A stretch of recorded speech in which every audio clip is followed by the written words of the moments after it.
These Shabby Chic DIYs are using Dollar Tree craft supplies, and this Shabby Chic inspiration is done using paper crafting. So first we're going to take the wooden hearts from Dollar Tree in the wood turn supplies, and we want to make these more high-end. So using my little crafting iron, you can use a regular clothing iron. And if you'll heat up the wood strips that are holding the heart slats together in the back, you'll be able to use a putty knife or something of a flat like a butter knife, and you can remove the slats without breaking the wood or breaking the fusing slats.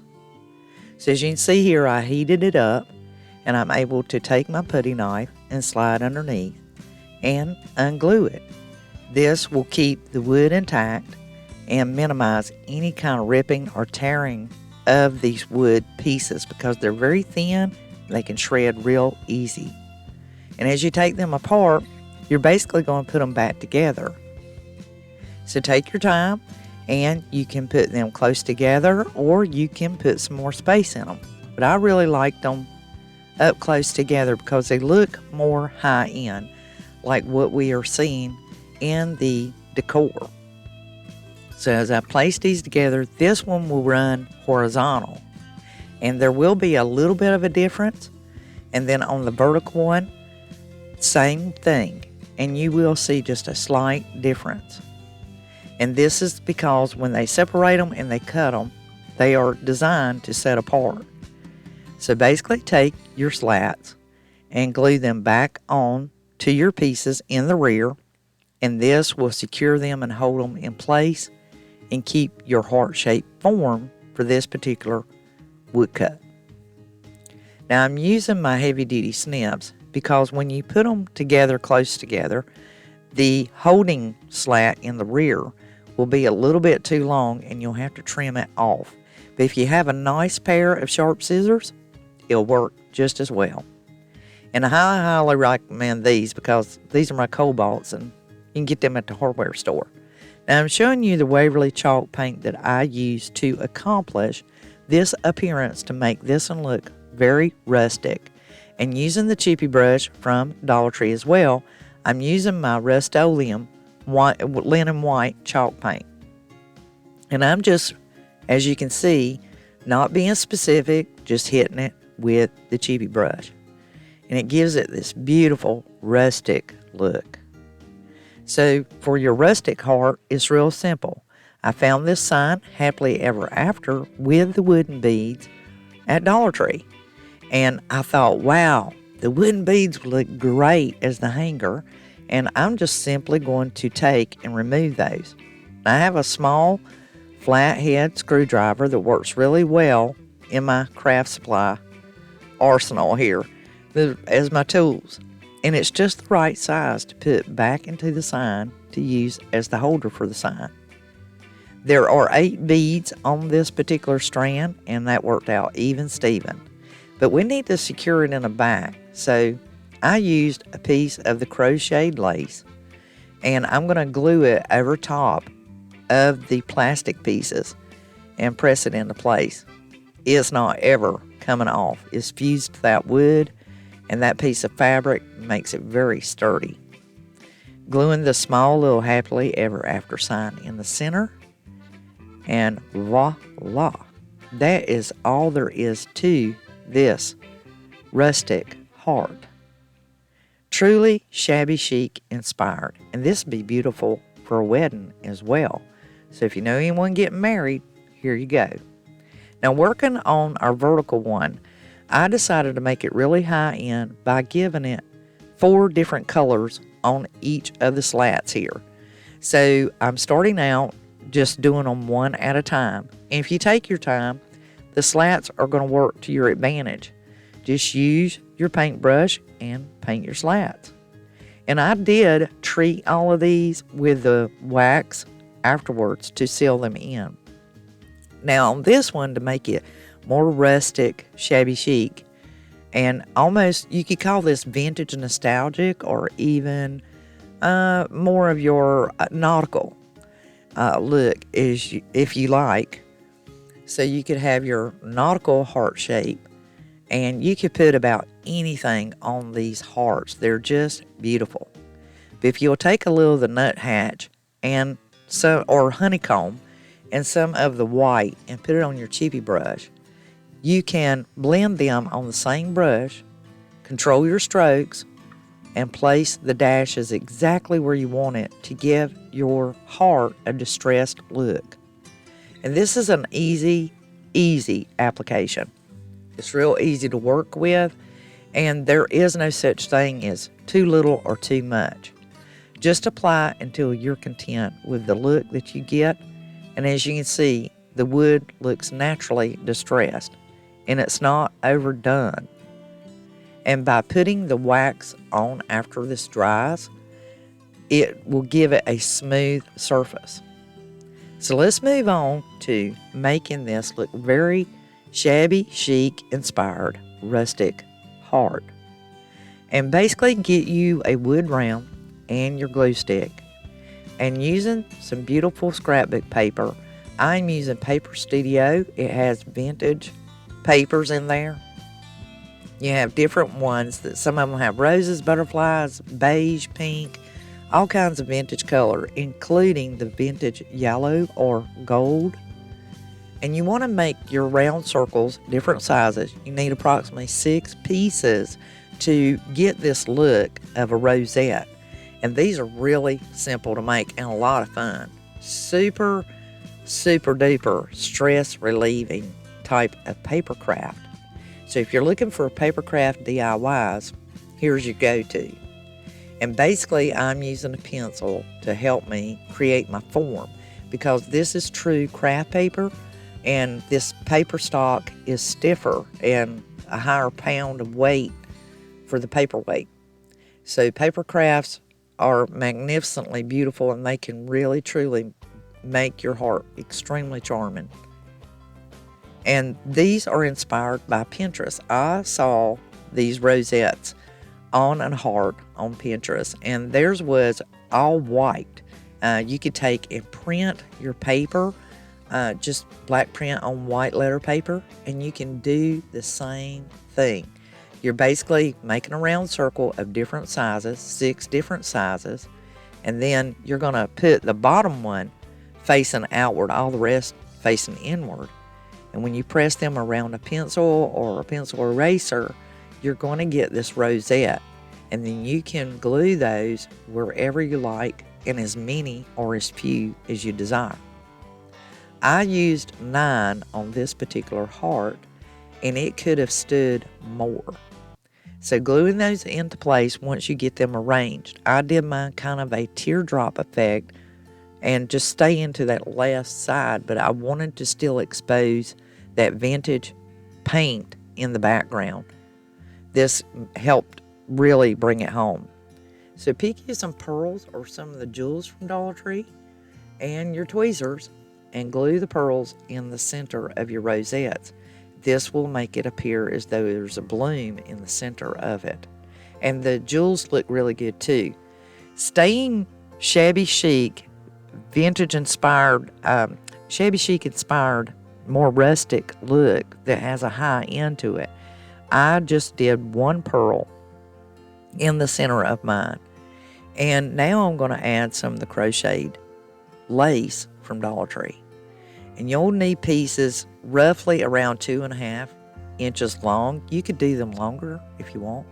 And we're going to just kind of cross these over like an awareness ribbon and glue those into place. And I elected to do 9, 1 for each one of the rosette flowers, giving it that really southern charm and shabby chic look. And this is all about using what you have. These are very shabby chic inspired and beautiful crafts that can really make crafting a joy.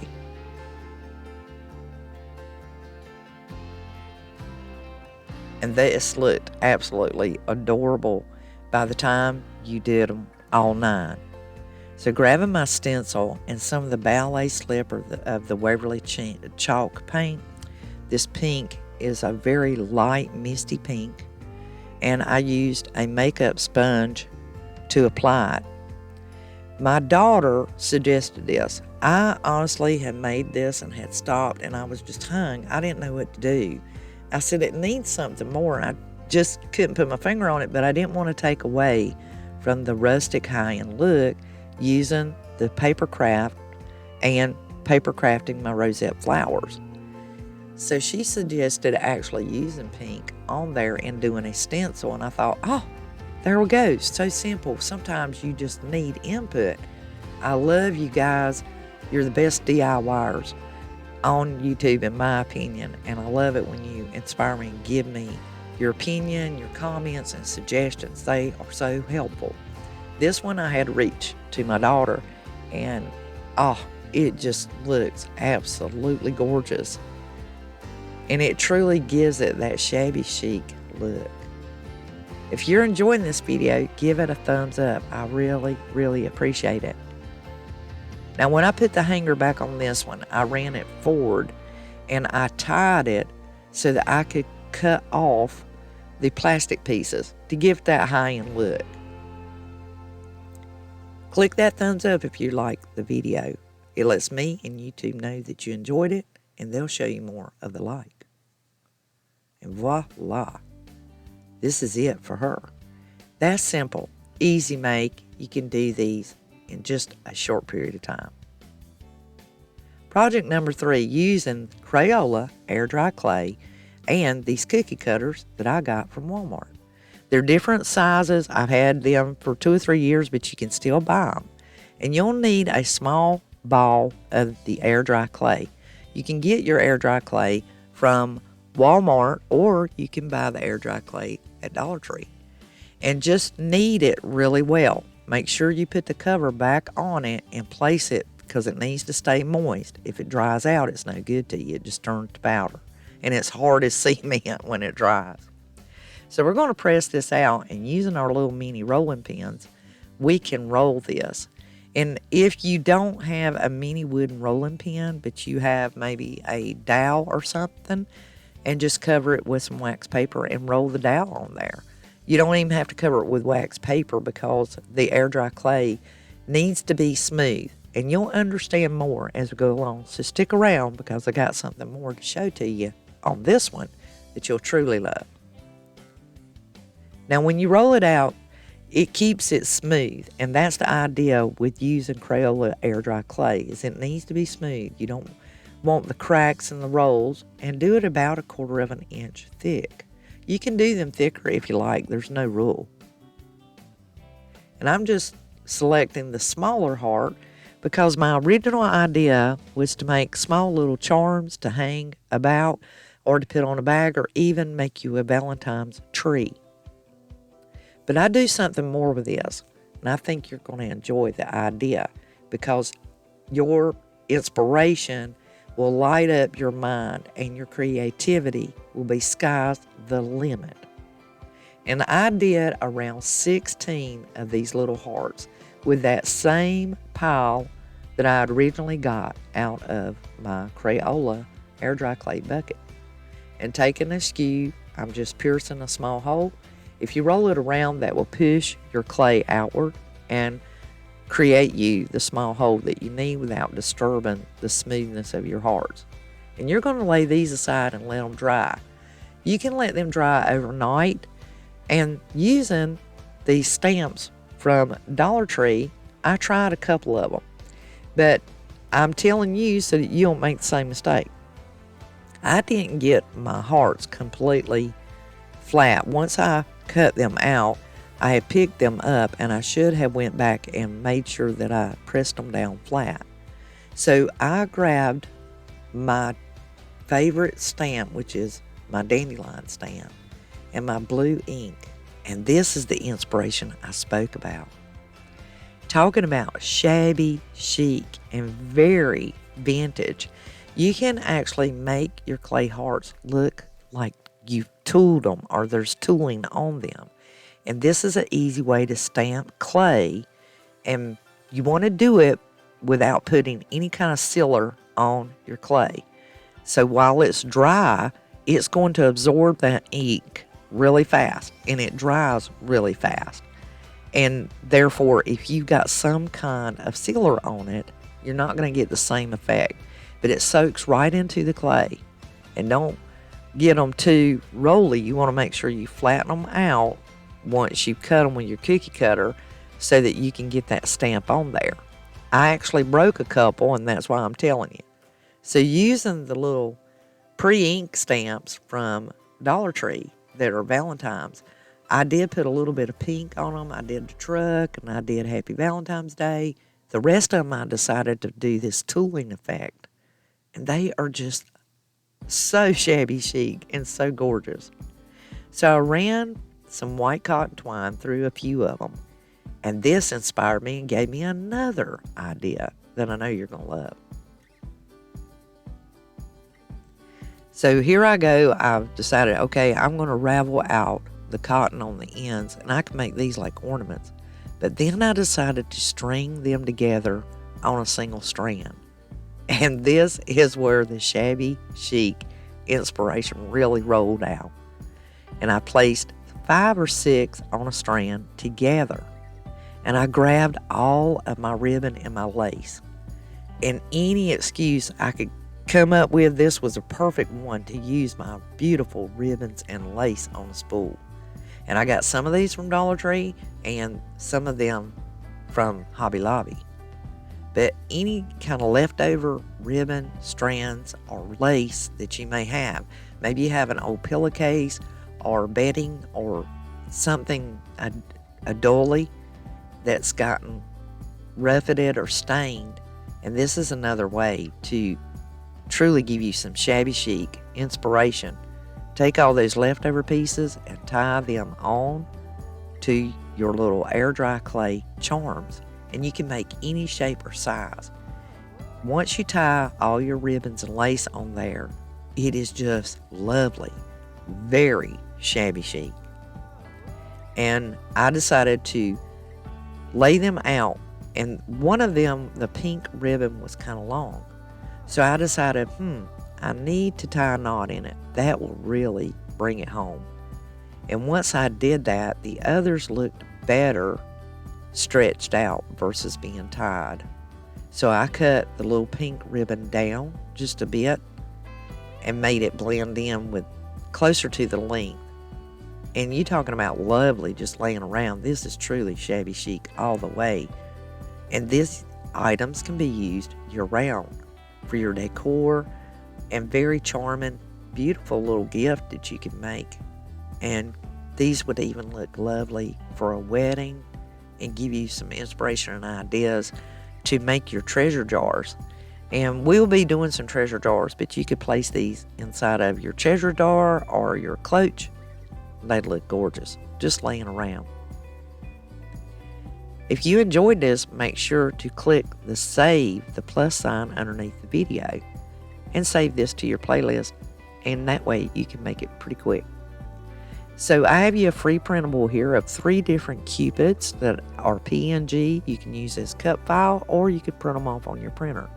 And using the Muslin heart bags from Dollar Tree, we're going to take these Cupids that I printed on white vinyl using my brother's Scan and Cut.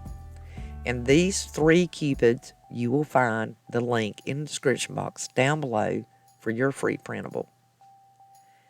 Once I've placed it onto the bag, I'm going to heat it up with my crafting iron. And you can use a clothing iron without steam on the highest setting. And it only takes seconds. You don't want to do this too long. You want to keep lifting it up and checking it until you can gauge how long to use your regular clothing iron if you print these vinyls. And there we go. We are set with these.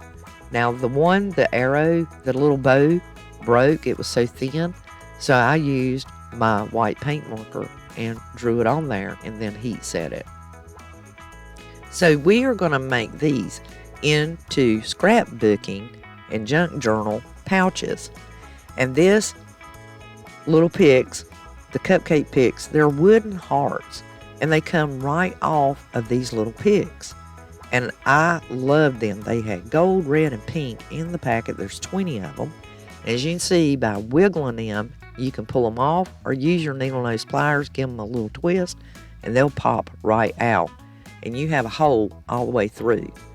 This will make stringing these onto some jute twine or cord easy. And to make these epimetic vintage scrapbooking baggies and or junk journaling baggies, I've selected an assortment of stickers and paper, and I've made die cuts and different shapes that are epimetic inspired and vintage inspired. That way they can use these year round, and you could give this as a Valentine's gift to someone who keeps scrapbooking or does junk journaling, or even yourself for your personal planner. And by doing this, these will be able to be sold year round in my booth at the thrift store. So I picked some stamps and also the scratch off hearts from Dollar Tree, along with some buttons, some little wooden ornaments, and some little mini safety pins. And just packed these bags with over 100 pieces in it. I mean, it is slap full. And they are so neat. I mean, by the time I got done, I wanted to keep one for myself. They are just so neat. My daughter was truly impressed. She keeps a junk journal, and she uses a lot of frames, die cuts, ornaments, and ribbon and pieces. And this was just a perfect little pouch. This would be a great grab it up quick gift that you can offer to someone for any occasion, whether it's their birthday, Valentine's, Easter, and in-betweens, and give you some more shabby chic vintage inspiration and gift ideas. So I strung the wooden hearts onto the jute twine just so I had them all on there, and then I could tie a knot beneath the wooden heart, pull it out as long as I needed to, and then tie a knot at the end of the second one. And I'll cut that off. And I needed 3, so I had 6 hearts strung on the jute twine, and I just rolled it out as far as I needed to go, then clipped it and made the next one. I did ravel the ends out. So the next thing we're going to do is we're going to be using these little heart-tipped jute twine cords to tie us an assortment of ribbon together. Shabby chic, but more modern, up-to-date kind of look. So let me show you how I done this. I'm showing you that I pinned it onto the bag, and I used Dollar Tree ribbon and the baker's twine cord that they had for Valentine's Day. That way I could stay in theme with the red and white that I was going with. They had this ribbon with the hearts. I cut the shear out of the center, and that gave me 2 separate strands of the little mini hearts. And it has satin for the hearts. Now take the jute twine cord that has the wooden ornaments on the end, heart end ornaments, and you're going to pull it together like a price tag to gather up your ribbon. Now once you've got that pulled through and tied up like a price tag, you want to turn it around, one leg of it, and tie it. That will keep it secure and it will not come off. If you're enjoying this video, make sure to click the Save Plus button and create your own playlist or add it to your playlist. That way you can quickly get back to this video and make any assortment of these shabby chic inspired Valentine's or heart decor, or shabby chic decor I should say, along with a rustic look too. And subscribe to the channel if you haven't already. Give me a thumbs up on this video. It's greatly appreciated. Helps me and YouTube know you enjoyed it. Now using a little baby safety pin that's black, I basically pushed through the fabric on the Muslin bag and then through my little gathering of ribbons, buttoned it on, and then that way it was as high up as I needed it to be. And voila, here's all 3. Don't forget your free printable link down below. Next up, we're going to use the Heart muslin bags from Dollar Tree. And these beautiful free printables I have for you of all these vintage prints. You're going to cut you some muslin fabric, and using the Terrell Magic, you'll find the affiliate link down below. This is a liquid stiffener. It's different. It is a type of starch. It is non-toxic. Moths won't eat it. No kind of rodents will eat it. And it does not leave a residue. You can make all kinds of fabric crafts using the Terrell Magic. It is a liquid stabilizer, a lot different than using fabric stabilizer, a lot different than using a glue stiffener or any kind of starch. And it is washable. It goes back to being soft. But what it does, it allows us to stiffen that fabric to where it'll run through a printer. Terrell Magic is the only product on the market you can use that will do this. So cutting your fabric the size you like, pick the prints, and print them directly onto the fabric. Just cut the fabric the size of an 8x10 sheet of paper or the size you need to run through your printer. Now these bags can be used frontwards or backwards. And now I have 4 prints. I'll only need 3 of them. So I selected the Cupid, the little girl, and of course the vintage postcard with the rose on it. These shabby chic inspired bags are so lovely and beautiful. I sell a lot of them in my thrift store booth, and you are going to enjoy having these sitting around year round. They're just gorgeous. They will add to your shabby chic decor. Using some stitch witchery or some hemming tape, you can cut it underneath, and as you see, I used a pencil to mark out the area that my print's going to be. These are 3.5 by 5 prints, so I selected on my printer 4 at a time. And I, printed them on an 8x10 sheet of paper, cut them down to size, and using stitch witchery and a few seconds with a hot iron, no steam, and it is forever fused to this pouch. Be sure to add this to your playlist so you can refer back to it later to make this particular project too. And I left a little bit of edge on mine so that when I do wash these, they'll go back soft and they'll just naturally be really soft and pliable. Using these thrifted silk roses from Home Interior I bought for $1. I could not believe it. It's a full dozen. And the great thing about the silk flowers as well as these bags is they're all washable. You can hand wash them, or you could take the roses out and change them and wash your bags. I filled them with polyfill, and then I staged my roses with some baby's breath. And I did add more baby's breath to these bundles. I selected to do 3 in each bag, but honestly they could have held more and they would have looked just as lovely. So just staging them here to look more like a bundle of baby tea roses. And the baby's breath I added to it, I had also thrifted at the store and brought them home. They were just perfect for this project. Now, I decided I better use some floral tape to tape these bundles together. And use your polyfill to fill your bag up really, really good. And then a small dab of glue to secure the flowers in the center and keep them where I want them. More polyfill to fill up the top of that bag. Now the trick to using these muslin bags is when you get it fluffed out the way you want it and you gather it, you're going to take and tie the cord and tie it into a knot and stuff it back down in the bag. Because they are a soft nylon cord, they slip untied really easy, so you want to do a knot. Get you an assortment of ribbons and lace, tie them to one side, one small tap of glue on the edge, and that will secure it. And voila. I know you enjoyed these shabby chic DIYs. Subscribe to the channel, share it with a friend, and be sure to give it a thumbs up. The next DIY, this is Lisbon. I'll be crafting y'all.